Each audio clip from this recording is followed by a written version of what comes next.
Hello and welcome to OneOT's eSIM video series. Today it's me, Rameez from OneOT and Roger from Able Device.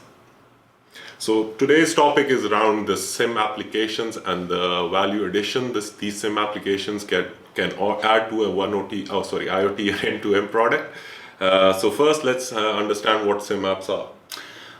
SIM apps people don't really understand what a SIM is. It's got your subscription on it, and they think that's all it is. But a SIM is actually a little processor that's based on standards, global standards. All SIMs have to act the same way and behave the same way, which gives you the ability to put applications on there that help you interact with the machine and to control certain aspects of at least the cellular radio part and sometimes the rest of the device. And it's through a standard interface called the SIM toolkit that's been around again since the mid-1990s.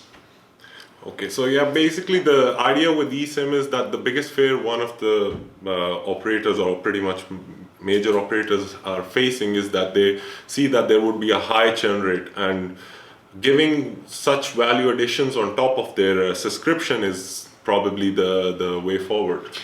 Yeah, I would agree with that. At first, operators will look at some of these applets and start to become concerned about where the value is. But once they start to understand that customers have real concerns and real problems, and they're looking for standard ways to overcome these challenges, such as signal strength connectivity or making sure that data is working on a certain network, when they understand that they can do this in the SIM and actually add value to the customer.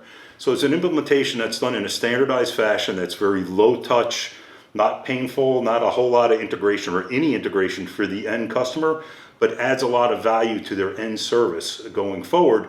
And that way the operator themselves is not just a bit pipe. They're actually adding value to the end user. Mm-hmm. But I see some challenges with this. Firstly, I see that there would be a lot of size restrictions because today we don't have a dedicated space on the SIM card to host these applets, so we will have to populate them on each profile. So that's using a lot of memory. And the second thing I can right away think of is the power consumption, because as these applets would definitely use some power from the device.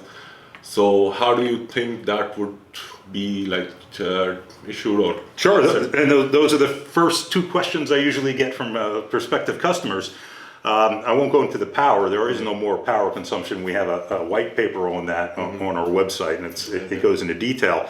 As far as the space is concerned, we're able to do everything that customers need with regards to quality of experience of the device, for the connectivity, data connectivity, signal strength management, that sort of thing, in somewhere between 6 and 21K. Mm-hmm. So it's because Java card is a really good development environment for resource constrained spaces, and it's designed for that. Thank you, Roger, for your insight on the SIM apps, and hope we can change the eSIM world. Thank you very much.